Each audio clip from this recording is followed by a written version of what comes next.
Thank you. And thank you for not playing single ladies, as you threatened.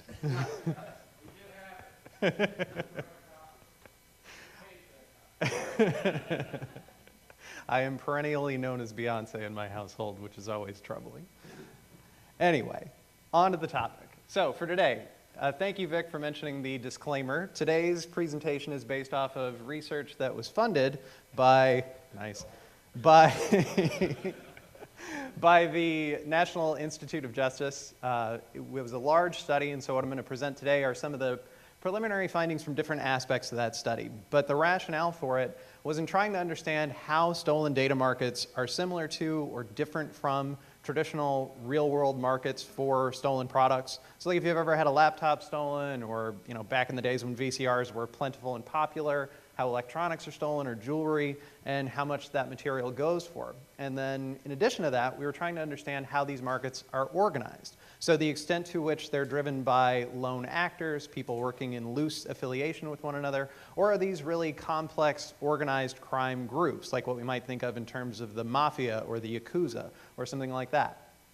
So the title for today, Comparing Apples and Lemons, is part of the attempt on our part to understand how the economics of this market work and to what extent the community for stolen data is driven by people selling good data and bad data. And the rationale for this study really began in part from the massive number of breaches that have occurred over the last couple of years.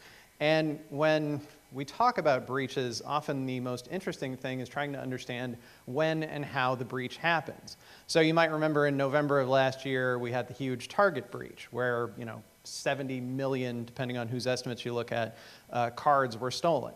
Well, interestingly, my daughter was born in November, and as a result of the Target breach, both of my credit cards from my two primary institutions that are my debit cards had to be replaced, and then a credit card. All because I was shopping at Target during that time, buying her diapers and formula and all that other fun stuff. My wife recently bought baby leg warmers, so that way we can replicate Flashdance, I guess. And as a result, her credit card got stolen because the babylegwarmers.com website is not very secure, and apparently several 100,000 young mothers all buying products there were able to get swindled for about $10 or $15 a piece by somebody getting data from that point. So, in the last 6 months, we've lost 4 different cards in my house, which is just amazing. I've never had that much data go away in this short of an amount of time. And I don't know if any of you are crafty folks out there, but Michaels just got breached, the company that sells various, crafting items and whatnot. So if you're buying your thread or your string or your buttons or whatever else, you might have lost data. So there's a ton of breaches, but the question is, what do you do with that data? What are bad guys doing once they get several million credit card numbers? Well, there's a good body of research that's out there from computer science, from criminological studies, most of it looking at the process of buying and selling information. So a lot of these markets, at least preliminarily, were examined through IRC. But there's a substantial number that have started looking at forums, because forums, for whatever reason, are a popular medium in which you can buy data. And as a result, we understand how people engage in the process of selling. It's advertising driven, people can provide a little bit of feedback, but beyond that, we don't really understand much about the economics of this marketplace. Very, very few people have actually tried to estimate how much money somebody makes by buying stolen data, or alternatively, how much these products cost. In fact, the only 2 studies that have ever provided estimates, one I did with a grad student at UNC Charlotte, and another one that looked at estimates based off of data from Symantec. So there's very few people who have actually tried to provide us with any kind of figures as to how much it costs to enter this market or what goes on there. So as I mentioned earlier, that's the entire purpose of this study. What are the costs for goods and services like? How much does this particular marketplace impact our actual economy, and to what extent do individuals engaging in this community have their own internal processes that affect how much you might be able to advertise a product for? These secondary questions are things that I might get into a little bit today, particularly the social organization of the market. How do people come together? What's the structure like? And then this last point, what are the network structures behind individual participants? If you're familiar with social network analysis at all, the way in which we create kind of graphical representations of communities, this is an important thing to understand. If we're trying to understand how we disrupt a group like a carding market, it's good to know how do they come together, who's a key player. If we remove one person, does that really make a difference? Or do we have to try to take out specific individuals who are constantly posting or who have some degree of status? And a lot of that can be gleaned through network analysis. So that's what our study was trying to accomplish. To do that, we collected data from 13 different forums, most of them communicating in Russian languages. The reason being, that seems to be where most good data is being sold, by individuals in Cyrillic-based forums, and to a lesser extent, you can find some IRC channels out there. But that was our purpose, was to oversample on Russian sites. We also tried to pull in a couple of English language groups, because it begs the question, well, if the Russians are really good at this, what about those groups that are communicating in languages that individuals can easily access? So people in the US. You could use Google Translate, but it's not always a really good, clean, clear, easy mechanism to understand.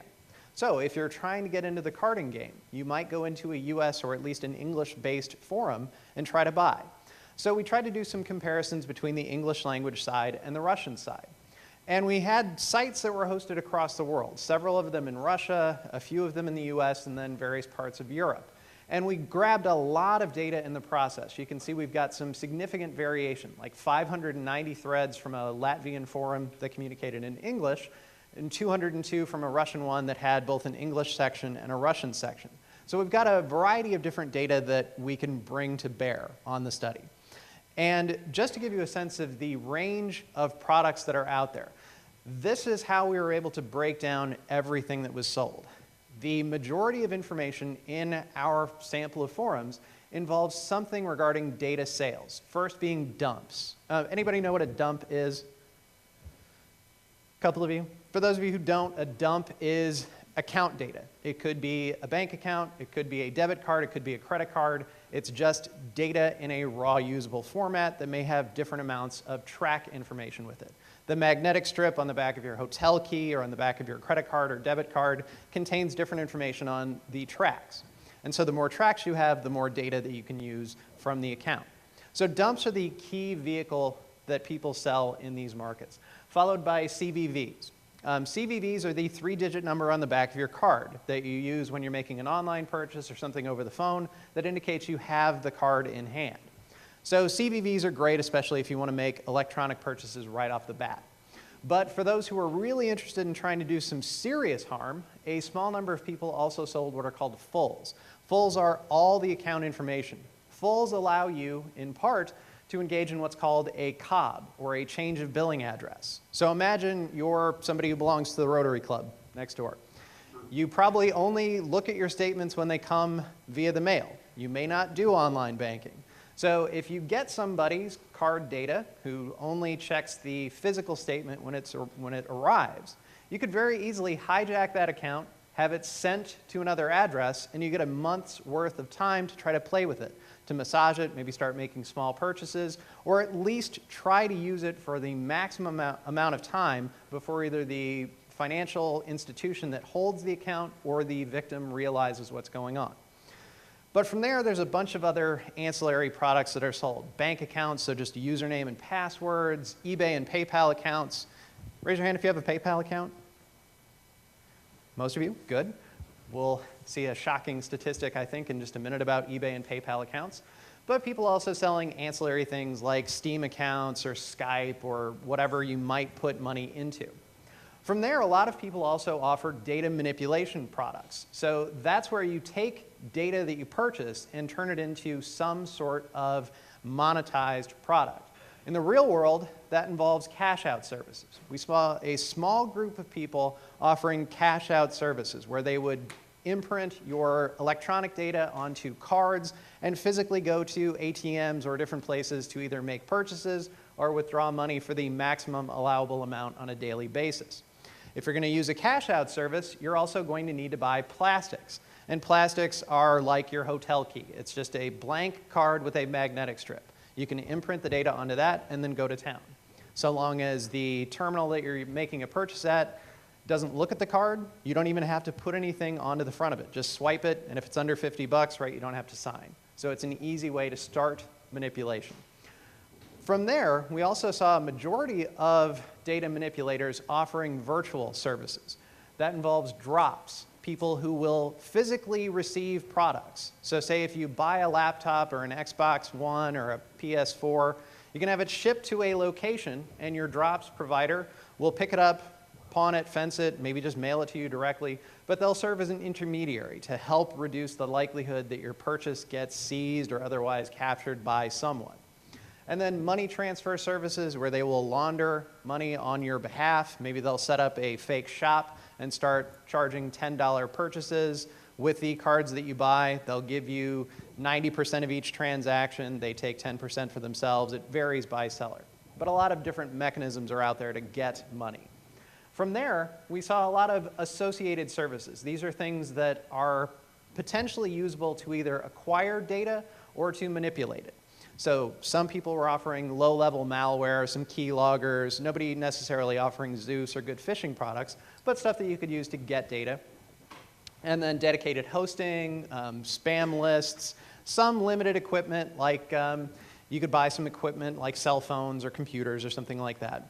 But we also saw a limited number of people in the data acquisition game who were offering skimmers. Anybody know what a skimmer is? Cool. For those of you who don't, skimmer is a device you clip onto an ATM or you can just put it on your belt. It's a read-write device that captures track data. So that way you swipe it. It doesn't actually make a transaction. It just captures the data in memory. And our skimmer sellers would offer products that would hold about 2,000 swipes. Some of them would give you configurations to try to set up a small camera or something like that. So data acquisition products are out there, but in limited circumstances in our data. This is just one example of the network structures that we saw. This is just one forum. You can see there's a range of different connections between people. I'll talk about this just a little bit later on, but just to give you a sense of the relationships, it's not like there's lots and lots of deep connectivity between individuals. There's sort of small networks that are devised and structured and break up and come apart based on who's doing what. And so in thinking about the sales process, this is where we can really see some interesting things. When you go to one of these forums, the one thing you're going to want to do is to read the posts, because that's where the ads come into play. So this is an ad for somebody selling dumps. Can everybody in the back read this? I know it's small print. Good. So this is a dumps list. The guy's offering his prices per product. You can see US classic or standard cards are $20. If you've got a gold or platinum card, it's $25. If you want a business or a corporate card, it's $30. And then Amex are $20. What's interesting is that all these dump sellers break out product in this fashion. They say how much each specific piece goes for. They may offer bulk discounts depending on how many pieces you buy, but they're explicitly going to tell you what their structures are like. Somebody have a question? Okay, good. So Canada, it's interesting, their data is a little more expensive, and so are European and Asian cards and those from other countries. Could be availability, could be the chip and pin differential. Given that we don't use those in the US, that might be part of why we see these products being offered for a little less. Also, they're easy to get if you think about how much data is currently in the market space. So you post your ad, you explain what you have available, and then you explain your actual purchasing process. Everybody has the ability as a seller to dictate the terms of any encounter. They stipulate how things work. This particular dump seller says, here's how it goes. You contact us through our support line. They have a dedicated ICQ support line running 24/7 through instant messaging. That way you contact them, you say, calculate the total price and submit your order. Say you want 100 dumps from the US, all classic cards. You tell them how much you want, and you tell them how much you're willing to pay. Their price list is there, but you could maybe offer something a little lower. From there, send us money and your email. This is really interesting. This is the one thing that makes these markets quite distinct from traditional markets for illicit products. Like say with prostitution, you negotiate the price in advance and then you get down to it. With drugs, you walk up to your dealer, you give them the cash, and you'll get product pretty immediately thereafter. You may have to walk down the street, but you're going to get it. With this, The seller manages everything. And in this case, you send them money in advance. They have 24 hours to complete your order. So you could wait a day and hopefully get your product. You could wait a day and they may do nothing. As a result, sellers have all the power, and buyers can be easily rooked and lose money. Now, admittedly, who's going to feel bad for a guy who buys stolen data and never gets the data? Nobody, right? What are they going to do? Call the cops and say the 1,000 dumps I bought don't work, or alternatively, they never came? You're not. So how do buyers try to navigate this type of market space, given you've got some great risk involved? For this guy, this particular vendor, he says, we will replace only pickup hold call dumps within a 24-hour period. So they're saying to their customers, you'll buy data from us, we'll send it to you within 24 hours, and we're giving you a degree of customer service. So if you buy data from us and some of them don't work, let us know and we'll give you free replacements. That's pretty nice, right? They're actually giving a modicum of support for their buyers. And that's one way that individuals in this marketplace can figure out who to work with. If you want reduced risk, you go to the person who says they're going to help you in terms of a transaction. And everybody dictates their particular payment preference. Liberty Reserve was common in our data, but so is WebMoney, and a limited number would even take Western Union or some differential payment systems. But everybody seemed to want an electronic payment primarily. From there, they're going to want to talk via ICQ. A limited proportion would contact each other via email, but at least within the Russian groups and even the limited English ones we had, everybody seemed to prefer ICQ. Moving from the dumps portion, here's an ad for PayPal accounts. This is where things get pretty interesting.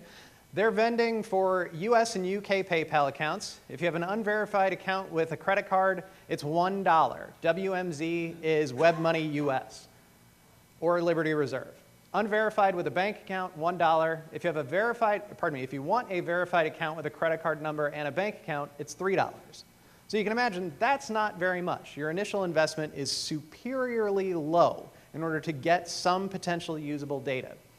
They say we also have accounts with email, just ask. We accept WebMoney, Liberty Reserve. And here are their terms of purchase. The seller is not responsible for SM, or security measures. We check all the accounts manually prior to giving them to you, and you'll also get a clean SOX 5.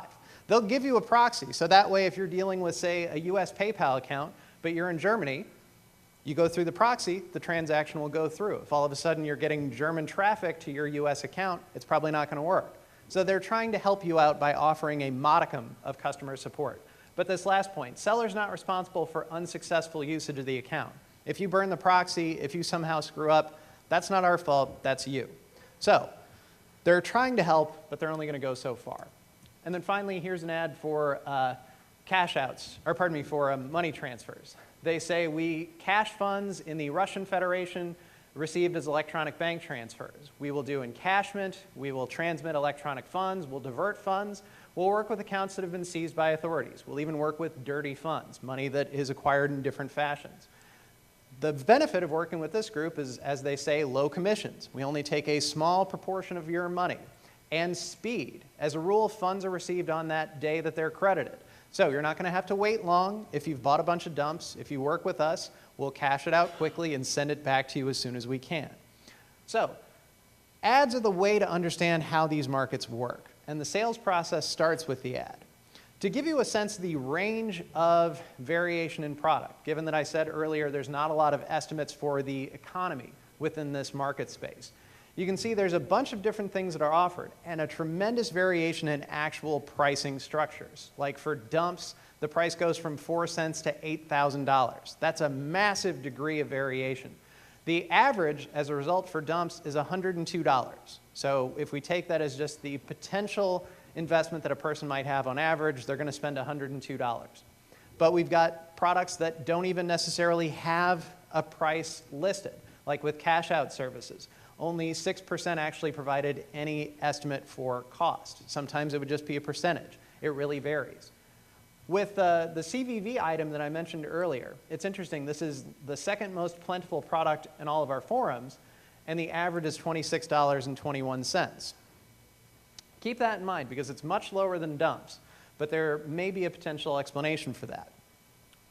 When we look at the variation in terms of the origins of data, with dumps being the most plentiful product sold, we can see that the majority of it appears to come from the European Union and then the United States. But if we parse that by country of origin, or pardon me, by language of the forum, the English language forums are where we see the largest proportion of information about the origin of data. On the Russian side of things, it's very, very low. And there's a reason for that. It seems as though dumps are heavy advertised in the US side, or at least on our English language boards. They're also sold in the Russian end, but they don't give as much information about the origins of the data itself. Instead, you might have to pick that up by engaging with the seller directly. When we compare prices by country of origin of the data, we can also see some interesting things emerge. These are just some very basic descriptive statistics trying to understand, is there a significant difference in price for each country? And with bank account data, the only statistically significant difference we see is with Europe. For dumps, there are lots and lots of different pricing structures that are present. The US data for dumps is somewhat cheap at an average of $3.85, but it's cheaper to buy UK data, Russian data, data from Europe and from other places around the world. So there's some substantial variation depending on how we parse out this information. Say that again? Oh, have we looked at China? No, we've not looked at China. It's a really interesting question. The Chinese forums that are out there, we didn't get into, just trying to, again, focus on Russia. But even seeing if there's Chinese product offered, most of the time the individuals would only say Asia. They would not go in depth in terms of, is this South Korean, is this Vietnamese, just Asia generally. So we can't speak much about that.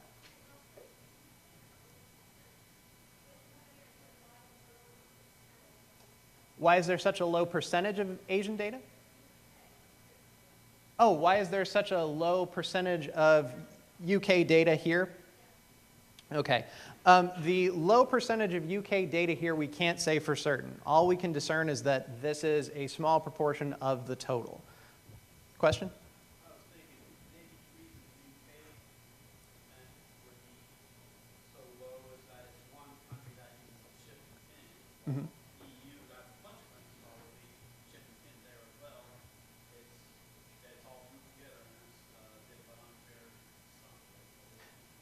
Yeah, that's entirely possible. The mechanics for control of data could be driving a lot of this. It could be that there's better chip and pin encryption. It could be any number of things.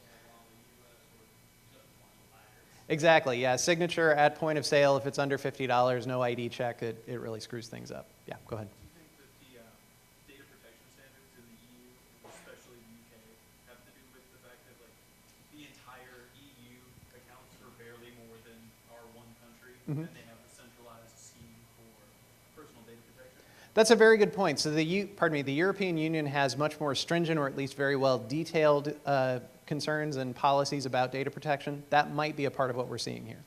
Yes?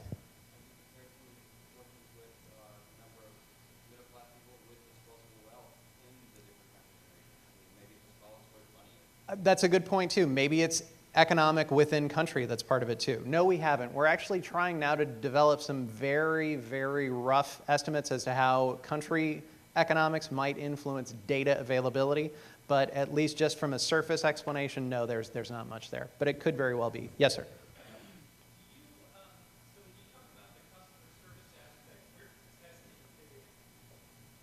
That is an excellent point, and I'm going to get to that in just a minute. So we'll talk about product testing in just a moment.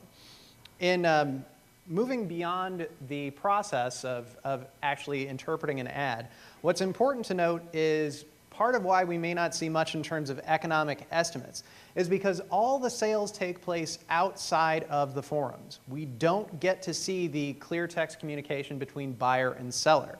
So since it's all via ICQ or email or Jabber or maybe to a limited extent through private messaging, we can't see how much a person buys or how much they pay for it.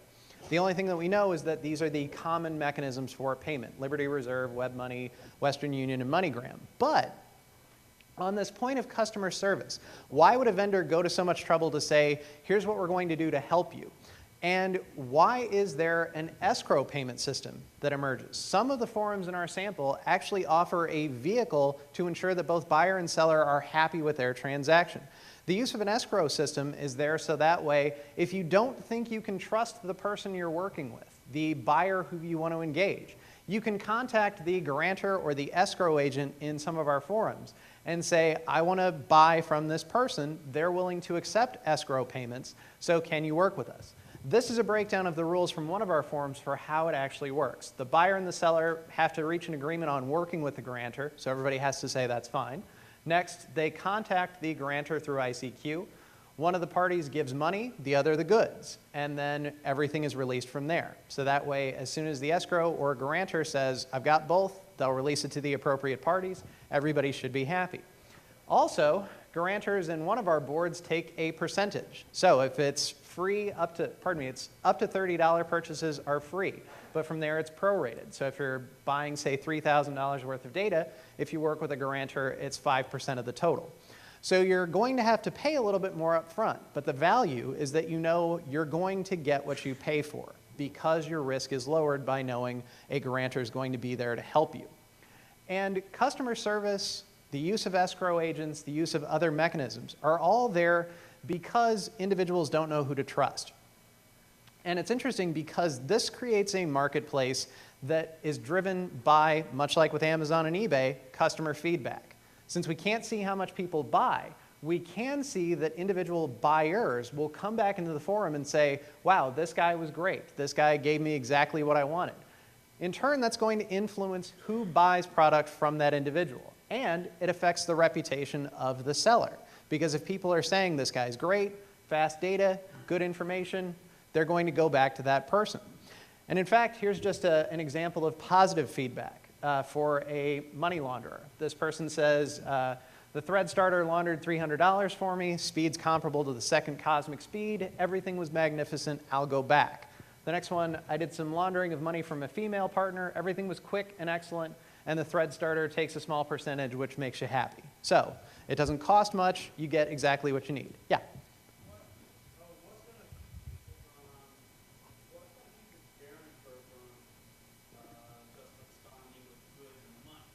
The grantors are there because they have a reputation within the forum. People know that they can trust that individual. They've been designated by a moderator or someone of status. So they're not going to abscond unless, for some reason, all of a sudden they've gone rogue, which we don't see many reports of, at least in our data. That may happen, but we can't necessarily speak to that issue. But the reason why they're there is because so many buyers do, in fact, go rogue. And that's where an important concept emerges when you read positive and negative feedback. People will ask, can I trust this person? And negative feedback commonly employs the term ripper.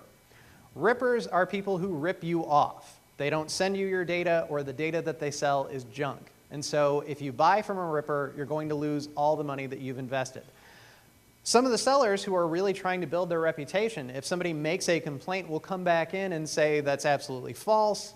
In fact, this one here, the seller Dentmer says, I'm no ripper, I've never had a complaint. This poster just wants to cause trouble. Maybe that they're a competing vendor using a fraudulent account. What he says next is really interesting. I've never dealt with him before. There are no logs to back up his claim. Moderator, please ban him. Our better forums actually required any negative feedback to be accompanied by the full ICQ chat log, so that way everybody could see exactly when and how the ripoff took place. Otherwise, your groundless claims are not necessarily going to help. So, this is an important way in which individuals are trying to manage the space. And we've already mentioned escrow agents. Another important thing that comes in is reviewer and approval. So some of our forums, 4 of them, offered product testing services. This is just one indication of product testing. All the members here are advised not to deal or buy anything from unverified sellers. If you do so, you're going to get scammed. We are not responsible. The onus is on you to take full advantage of our resources. We offer product testing. We offer verification. Deal with verified sellers. For all the sellers who want to get themselves verified, contact me through PM or through private messaging. So they're trying to make their market regulated and controlled. And in order to get your product tested or checked, you have to send data to the individual who's assigned for that forum. This is just one description of how checking takes place. Checking of goods is done by one person. We remove their name. The check lasts from 1 to 3 days. After the check, the moderator guarantees there will not be any flames and that the quality of goods will not be discussed. In other words, they close off the topic. If your product's been tested, the forum guarantees that you are reliable. The moderator writes a review on this and then closes the topic. If a requirement for product testing is refused, you risk being banned and your announcement erased. We don't take any money for testing. We just do this so that way everyone knows who they can rely on. So checking is an important mechanism when we're thinking about how this market space is regulated. And that feeds into this issue of what is sold and how. When we looked at our entire sample of forums, dumps are the most common product, followed by CVVs. When we kick out 2 of our forums that had a preponderance of ripping complaints, it's interesting that CVVs totally drop out of the top 10. In fact, this number drops below 50. We still see a number of people offering dumps, but the nature of the forum has a tremendous impact on what people are selling. That might be why the cost for CVVs, if you remember being an average of $25, is so low. You're buying a product that is extremely risky, at least within this sample. And you can imagine if you're a vendor in a ripping board and you're advertising CVVs at 20 bucks, if you get some dupe who buys 1,000 of your CVVs, that's good money. You do that a handful of times, you've got a nice month ahead of you. You've got a few $1,000s in the bank, all because somebody was dumb enough to respond to your ad. So, risk is an important thing that seems to structure the economics of this board. And when we think about profits generally, this is where things get very hard to do, largely because we don't have good evidence as to how much a final product goes for.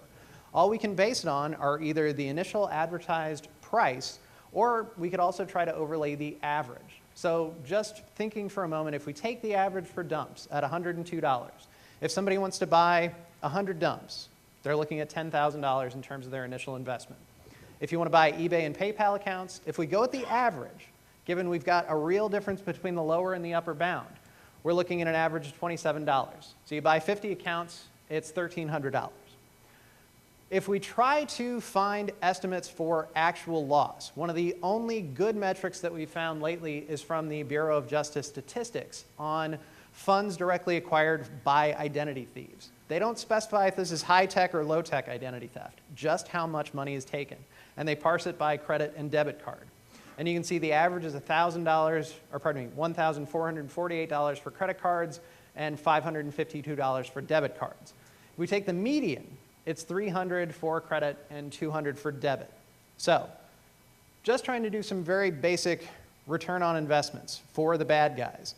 We can see some massive variation depending on what statistic we choose to use. So, if we take the average loss for credit cards, a potential dumps purchase could net $94,000 for the initial investment of $10,000. That's a great return on investment. That's a massive yield. If we take the median, it's $19,000. Still not bad, but certainly not as great as that average. If we take the debit card loss, we're looking at $35,000. Pretty good for your initial buy. If we take the median, it's only $13,000. So profits are extremely variable and really hard to bust out. When we look at the eBay and PayPal purchasing, things get even more interesting because the amount of money that your bad guy could make is really good by comparison to how much they initially have to invest. $36,000 for credit cards, potentially if we take the average. If we take the median, $7,500. Still not a bad investment. With debit cards, it's $13,000 or $5,000. But still, buying eBay and PayPal data seems to be an ideal way to go because you're going to make a lot of money. Now, there are a ton of problems with this estimate. I will be the first to admit it. But this is at least one pass to try to figure out how much money people can make. And that's why I titled this talk, Comparing Apples and Lemons. What you're buying has a tremendous impact on what you potentially stand to make.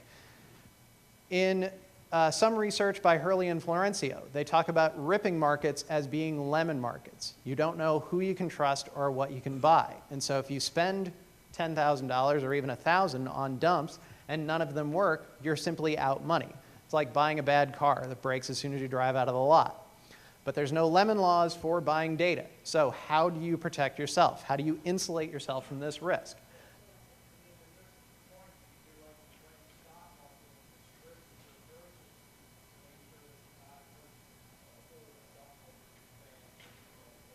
Exactly. It is kind of like playing the stocks. You've got to figure out what's a good company to invest in, what's a good vendor to invest in, who's a blue chip and who's not. And that's where the final issue comes in terms of organization. The better forums are the ones who have a substantial degree of administrative oversight. The ones who have product testing, the ones that have escrow agents are also going to, a certain extent, micromanage encounters between individuals in the forums.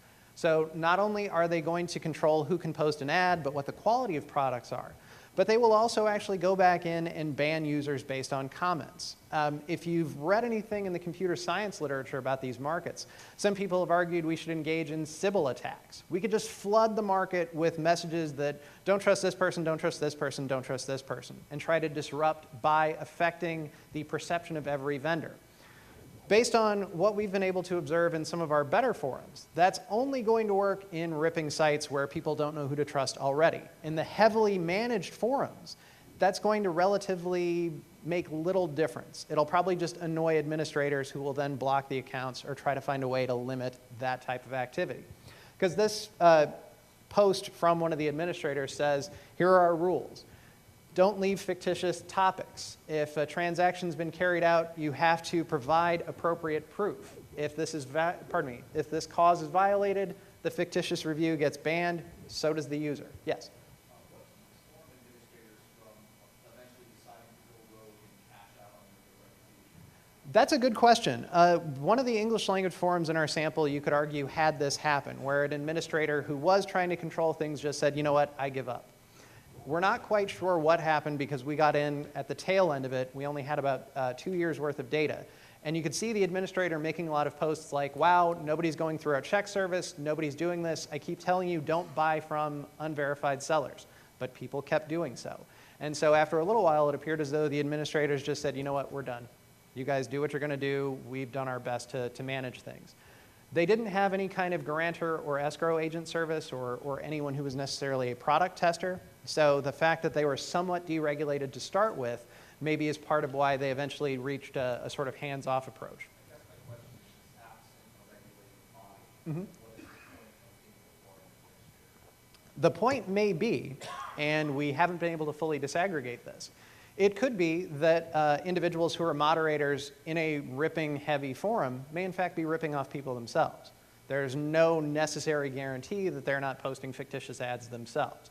So we can't necessarily speak to why forums run like this, but certainly the amount of money that you could make even by ripping people off may be sufficient to generate some forums that are deregulated and risky to start with.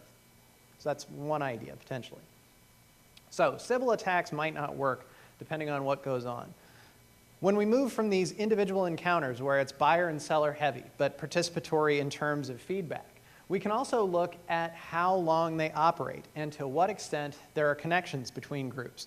The better forums in our sample actually cross-advertise. So that way a seller will say, you can look at my ad on this board, this board, this board, and this board. And you can see I'm trustworthy because I've got positive feedback there.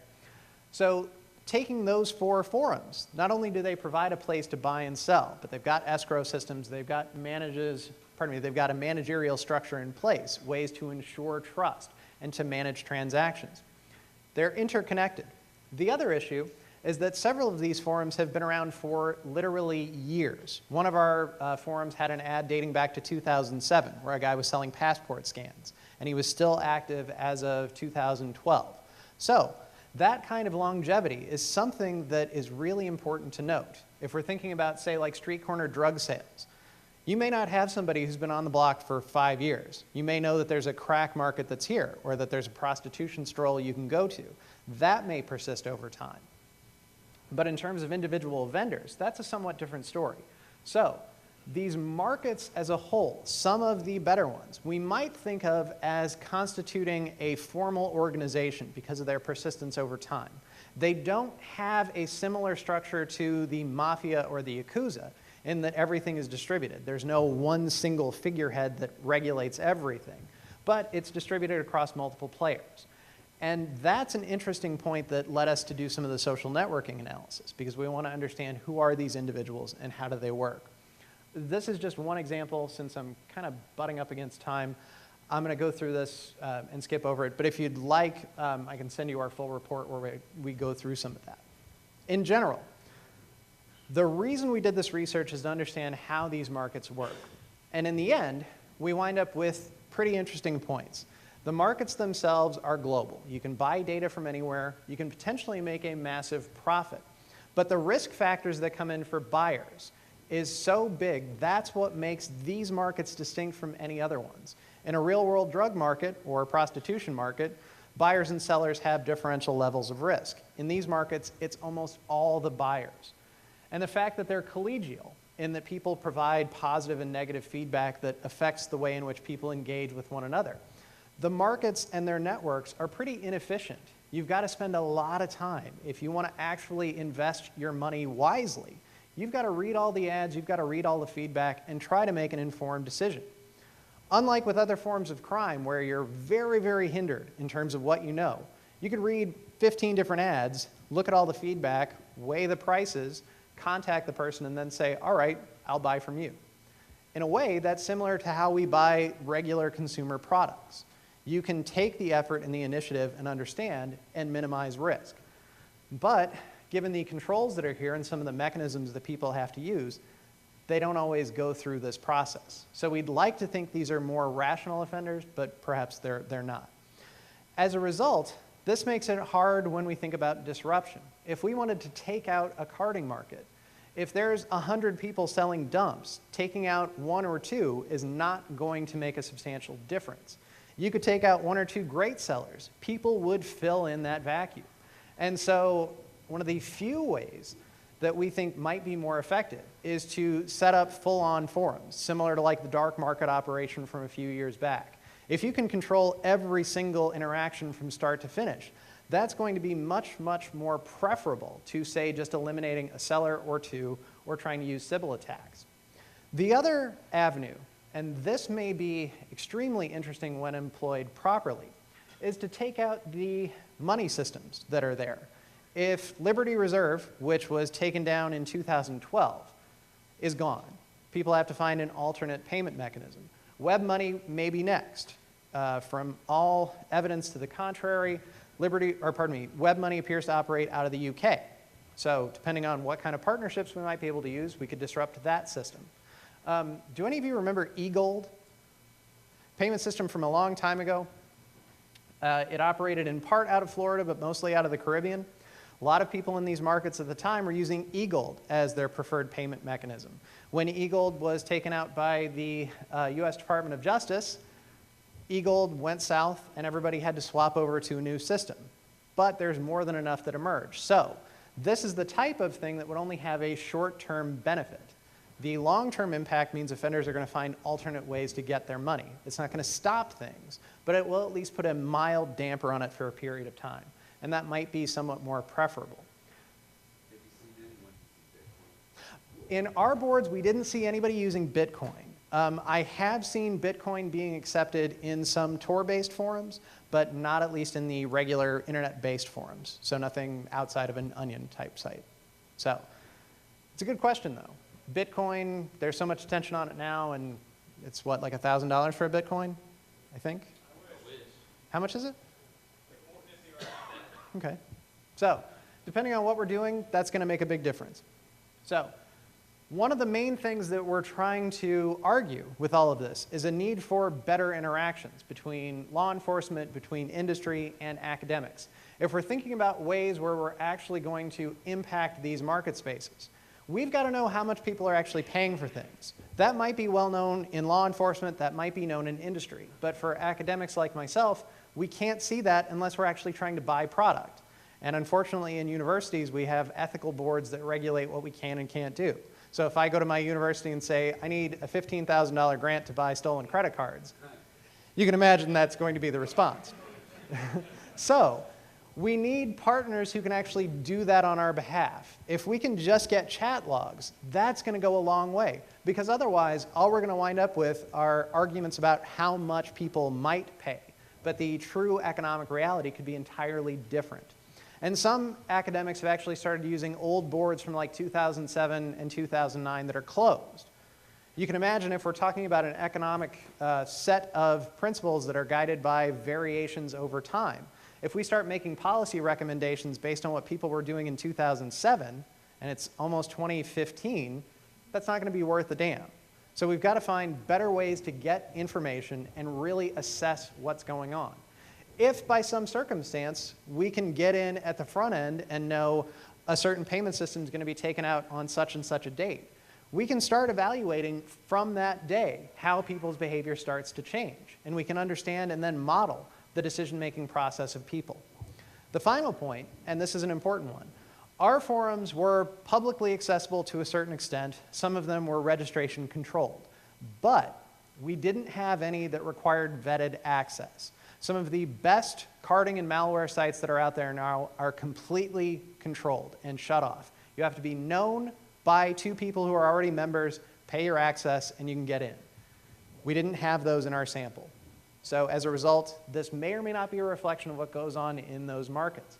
But if you have to be a known quantity already and we can't make a buy, how are we going to get in? So we need partnerships that can help us get to that point. And that's the only way we're really going to be able to improve what we know about these communities and whether or not we're really talking about apples and apples or apples and lemons. So I'll go ahead and end here. Anybody have any questions? Yes, sir. Why do the vendors who are selling information or the entities for cash out services make this the business instead of responding with raw data themselves? It's a great question. So why, if you have material, do you sell it rather than use it yourself? Why would you be willing to go to ATMs or make purchases online when you get the information? So what's the decision-making process? That's not quite clear. We haven't been able to really get a full sense of why one person prefers one type of process over another. It may be that there's differential perceptions of risk, so one person might feel comfortable with their skill set to maybe say, get data through phishing and then sell it, because they don't want to take the time to go through each account and try to make purchases. Maybe they're aware of legal structures enough that they go, well, my risk is this high if I engage in this activity, but this high if I engage in this one. So maybe they're making some cost-benefit analyses. We're trying to find ways to get at those questions now. But realistically, the only thing that we can say is that since people can make a profit selling data, some may feel like it's in better use of their time to acquire information and take a small proportion of the total. So say if an account might be worth $1,000, but you're selling it for $10, that's a good enough return on your time to make it worthwhile. Those who buy data may not know enough to actually manipulate it themselves. So this secondary market for data manipulation may have emerged as a result of people going, wow, this noob doesn't know what he's doing, but he'll pay me this much if I do it for him. So some of that may be driving the decision process. Yes, sir. The ROI on eBay and PayPal accounts can be markedly greater than that on credit card or debit, correctly. Mm-hmm. Do you think that relates to their less experienced fraud detection versus credit card business? That's a great question. To be honest, I don't know. It's really hard to tell how accurate our estimate could be. The extent to which someone is successful in actually manipulating an eBay account to get $1,000 out of it, I don't know. Given that eBay and PayPal, now that they're closely associated and PayPal lets you make transactions in China or wherever electronically, yeah, that might make it a somewhat easier venue to go through, especially if you're just buying products willy-nilly and having them shipped somewhere. So it could be a part of it. Yes? Did any of the vendors give any indication of quantities that they have on hand? Some people would provide a statement about how many thousands of cards that they had. In one instance, we actually had a vendor who said, these are dumps for wholesale, and that amount was somewhere in the neighborhood of a few thousand. So he was selling it specifically for others to resell. But the quantity detail varied from seller to seller, so there's not enough information where I can say, 55%. It's much lower than that. Yes, sir.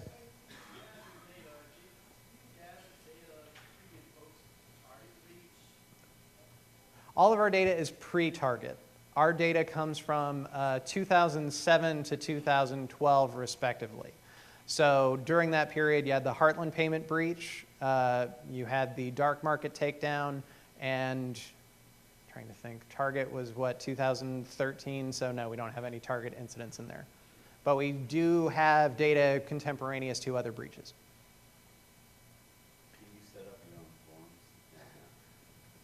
forms? I wish that we could, but no, we unfortunately can't set up our own boards. That would be really, really interesting, though, if we could. That would be a great amount of detail. It's not illegal. Well, if we said we're setting up a forum specifically to allow people to buy and sell accounts, again, we run into this issue of, well, you're just facilitating crime, so why should we let you do that? It's kind of a bummer. Go ahead, you, sir. It's an IRB problem on the front end, and then we would definitely have to have law enforcement buy-in in order to even bring the proposal forward, so that way we could say we're not just going to allow this to happen, but we would communicate it to specific authorities who would be interested. So it creates a variety of different issues all at once. Yes, sir. I remember some news about some site called Target, which turned out to be esteemed by the cops. Mm-hmm. And certainly several carding forums in the last couple of years have been run by law enforcement, and it seems to be a pretty effective mechanism for collection because you get to see all those exchanges, especially if you say, we only want private message exchanges. That way you've got all the PMs too, so it could be a very ideal way to go. But you also run into the idea that offenders are not stupid. They don't operate in an entire vacuum, so some guys are going to go, that seems really out of joint, so I wouldn't trust it. But you are going to catch a lot of noobs. Yes, sir. NIJ funding goes for projects that suit a variety of different means. Our project was funded out of the transnational organized crime solicitation, so that's why we have this kind of heavy focus on organizational dynamics. But there are other funding lines for things like radicalization, for rational decision making, or sort of rational choice frameworks, so they cover a lot of different things.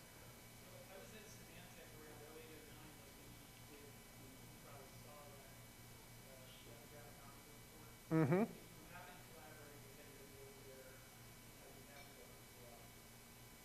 That would be great. Yes, I had some interactions with Symantec at that time, but they never went anywhere. So that would be great to try to start again. Any other questions? You know, everybody always asks that. If you're going to do this, based on everything that we can tell, just sell people stuff. You don't even have to send them products. Just set up the ads. Your risk is so much lower. They're not going to come after you. So yeah, it's not worth buying. It's all worth selling. Any other questions? I guess we'll go ahead and break because it's almost 2, right? Okay. So I can go ahead and stop there. Thanks, everybody.